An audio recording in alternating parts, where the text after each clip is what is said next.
इनकलाब, इनकलाब। आज लोकतंत्र को बचाने के लिए इस देश में बाबा साहब के द्वारा लिखे हुए संविधान को बचाने के लिए आपका अपने अपने घर से निकलकर आना इस बात का संकेत है कि ये देश किसी के बाप की जागीर नहीं है, ये 140 करोड़ लोगों का देश है। ये आज वाला जो फंक्शन है, समागम में होना नहीं चाहिए था, इसकी जरूरत नहीं पड़नी चाहिए थी अगर भाजपा की नीयत साफ होती। आपने देखा 30 जनवरी को 2 दिन पहले कैसे चंडीगढ़ में वीडियो के सामने एक आदमी आम आदमी की वोटों को काट रहा है और पता नहीं कौन सी वोटों को बीजेपी के बक्से में रख रहा है। पता नहीं क्या गलती होगी बीजेपी से, इनकी प्लानिंग के मुताबिक काम नहीं हुआ, वरना वीडियो बंद करवा देते ये, क्योंकि ये पहली बार नहीं हुआ, कैमरे पे पहली बार आया है। करते तो पहले से ही रहे हैं, एमसीडी में भी किया है साथ दिल्ली में। तो आज आपका इस भारी संख्या में यहां पहुंचना इस बात का संकेत है कि इतिहास में नाम लिखा जाएगा कि जब देश में, भारत में लोकतंत्र खतरे में पड़ गया था, लोकतंत्र आखिरी सांस पर था, तब उसको ऑक्सीजन देने के लिए कहां इकट्ठ हुआ था। तो सही आंसर होगा आम आदमी पार्टी के दफ्तर के सामने जो लोग आए थे वो लोकतंत्र को बचाने आए। हमारे एमएलए साहबान बैठे हैं, हमारे मेयर बैठे हैं, हमारे एमपी साहब आए हैं लोकसभा के, पंजाब से मेरे साथी आए हैं। मतलब हद है हैरानी की कि इनका बस चले तो इलेक्शन ही ना होने दें, और अगर इलेक्शन हमने कोर्ट के जरिए करवा भी ली तो उसका रिजल्ट देख लो कैसे निकलता है। एक इधर इधर इधर इधर ये चलो चलो चलो चलो चलो चलो चलो। तो ऐसे ही लोकसभा में होता है, ऐसे ही राज्यसभा में बिल पास होते हैं, हाँ वाले हाँ कहें, ना वाले ना कहें, हाँ वालों की जीत हुई जीत हुई जीत हुई, चलो चलो चलो चलो। हद है यार, हद है यार। फिर भाई साहब इतना पैसा क्यों खर्चते हो? देश में इलेक्शन करवाने के लिए सीधा ही तानाशाही डिक्लेयर कर दो। एक बात मैं मीडिया खड़ा सारा, एक बात मैं आपको कहना चाहता हूं, मीडिया वालों आप भी सुन लो। देखो पीड़ित आप भी लोग बहुत होंगे।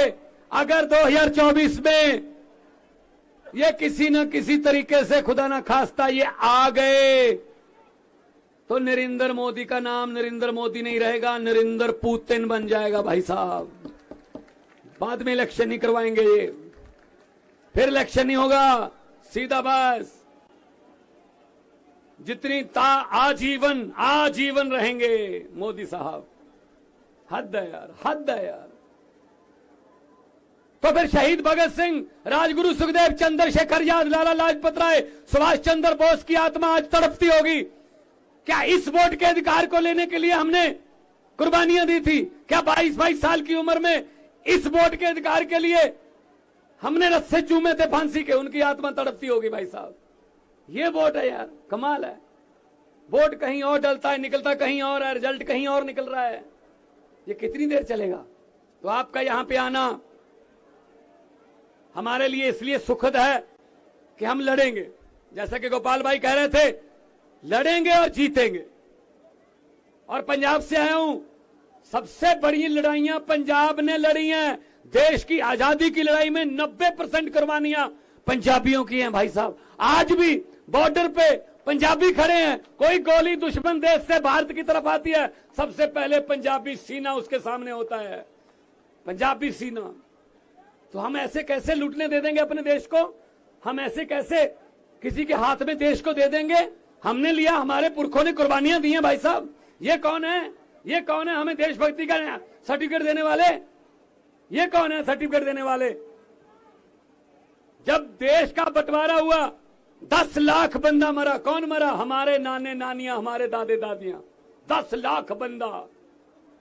आजादी बहुत महंगी पड़ी पंजाब को, आज भी दर्द हो रहे हैं, आज भी जख्म मल्ले हैं, लेकिन इनको कुछ लेना देना नहीं है। जिसकी मर्जी चलो जी, हेमंत सोरेन उठा लो, तोड़ दो, चलो जी एकनाथ शिंदे बना दो, राज्यपाल को सुबह 4 बजे जगाओ, ओथ कराओ, चलो जी मैं ओथ लेता हूं, शपथ लेता हूं, मैं किसी को नहीं बताऊंगा नहीं मैं वो, चलो जी शुक्र है। ये चल रहा है देश में। गवर्नर हमें तंग कर रहे हैं, ममता दीदी को गवर्नर तंग कर रहे हैं, पंजाब में गवर्नर तंग कर रहे हैं, बात बात पे कह देते हैं ये लीगल नहीं है, ये लीगल है, ये चुनी हुई सरकार है भाई। इलेक्टेड राज करेंगे या सिलेक्टेड राज करेंगे? लोकतंत्र में इलेक्टेड राज करते हैं, सिलेक्टेड नहीं करते। इन्होंने सिलेक्टेड की आदत डाल दी है। तो मैं ये कहना चाहता हूं, मैं आपको ये कहना चाहता हूं कि भगत सिंह राजगुरु सुखदेव के वारिस बनेंगे। उनके द्वारा दी गई आजादी, उनके द्वारा दिया गया खून अजाई नहीं जाने देंगे भाई साहब। हम किसी के हाथ में ऐसे देश नहीं दे देंगे। अगर किसी नदिया के किनारे ये नेता लोग बस जाते, अगर किसी नदिया के घाट पर ये नेता लोग बस जाते, तो जनता के प्यासे होंठ 2 बूंद पानी के लिए भी तरस जाते। गनीमत है कि मौसम पर हुकूमत चल नहीं सकती, वरना सारे के सारे बादल भी इनके खेतों में ही बरस जाते।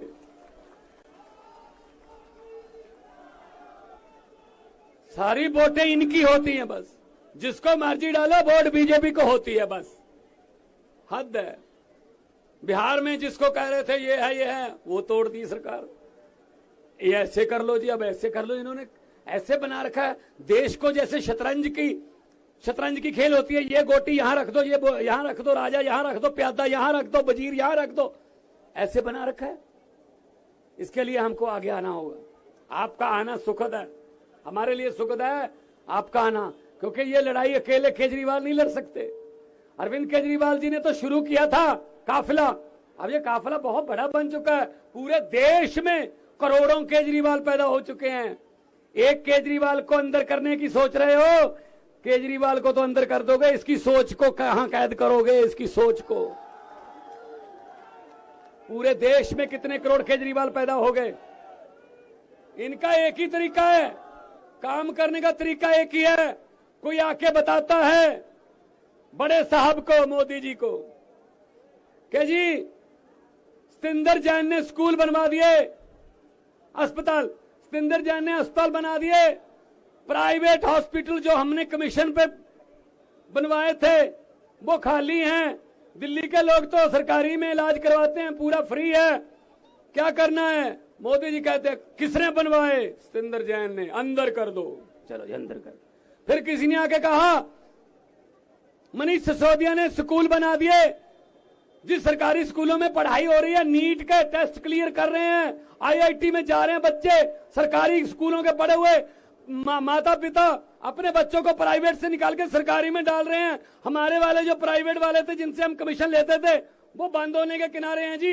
क्या करना है? किसने किया? मनीष सिसोदिया ने, अंदर डाल दो जी। राज्यसभा में आपका मोदी अडानी भाई भाई के नारे लगा रहा था। कौन लगा रहा था? संजय सिंह, अंदर कर दो जी। जहां पूरे देश में, मध्य प्रदेश, छत्तीसगढ़, जहां भी जाता केजरीवाल सुपड़ा साहब हो जाता बीजेपी का। क्या करना है? ईडी का नोटिस भेज के अंदर डाल दो। मैं इनको ये कहना चाहता हूं, बीजेपी वालों को कहना चाहता हूं कि हम वो पत्ते नहीं जो शाख से टूट कर गिर जाएं। हम वो पत्ते नहीं जो शाख से टूट कर गिर जाएं। आंधियों को कह दो अपनी औकात में रहें, अपनी औकात में। तो आज अरविंद केजरीवाल साहब नेशनल कन्वीनर हैं, जिन्होंने लड़ाई शुरू की है और लड़ाई निरंतर जारी है। मुख्यमंत्री बन गए 3री बार दिल्ली के, लेकिन लड़ाई निरंतर जारी है। इनके भाग्य में लिखा ही यह है कि पूरा देश साफ करना है झाड़ू से। झाड़ू से पूरे देश की सफाई इनके भाग्य में लिखा है। अकेला दिल्ली तक सीमित नहीं रखेगा परमात्मा इनको आगे बढ़ने, आगे जाना पड़ेगा। देश की जरूरत बनेंगे ये। तो मैं डॉक्टर संदीप पाठक, जो हमारे राज्यसभा के एमपी हैं, मेरे सामने सौरभ भारद्वाज बैठे हैं, मेरे सामने सारी हमारी कैबिनेट बैठी है, पहली पार्टी है जिसकी 10 सालों में 2 स्टेटों में सरकार है और 11 एमपी हैं, 10 राज्यसभा के, 1 लोकसभा का, और गुजरात में 5 एमएलए हैं, एमसीडी है यहां पे, और गोवा में 2 एमएलए हैं, और परमात्मा ने सब कुछ ठीक रखा। सुप्रीम कोर्ट में कल गए हुए हैं, चंडीगढ़ वाला चुनाव कैंसिल हो जाएगा, चंडीगढ़ भी हमारे पास आएगा, चंडीगढ़ भी हमारा। प्रधान जी से हमने मार्गदर्शन लेना है कि आगे क्या करना है। ये सिर्फ फोटो खिंचवाने का या टीवी पर कोई तख्तियां दिखाने का प्रोग्राम नहीं है। ये गलतफहमी होगी बीजेपी वालों को। हम जब करते हैं कुछ तो अंजाम तक पहुंचाते हैं। मुझे किसी ने कहा कितनी सीटें आएंगी, मैंने कहा बहुत आएंगी पंजाब में। कहते सर्वे में नहीं आ रहे। मैं कहा आम आदमी पार्टी है, सर्वे में नहीं आती, सरकार में ही आती है। हम किसी सर्वे में नहीं आते भाई साहब, हम तो सीधा सरकार में ही आते हैं। तो 2 नारे, दोनों हाथ ऊपर उठा के, इनकलाब इनकलाब, बोले सोनिहाल। बहुत बहुत धन्यवाद, बहुत बहुत मेहरबानी, आपने प्यार से सुना और ऐसा ही संघर्ष जारी रखना है। लोकतंत्र बचाना है, देश हमारा है, ये किसी के बाप की जागीर नहीं है। बहुत बहुत धन्यवाद।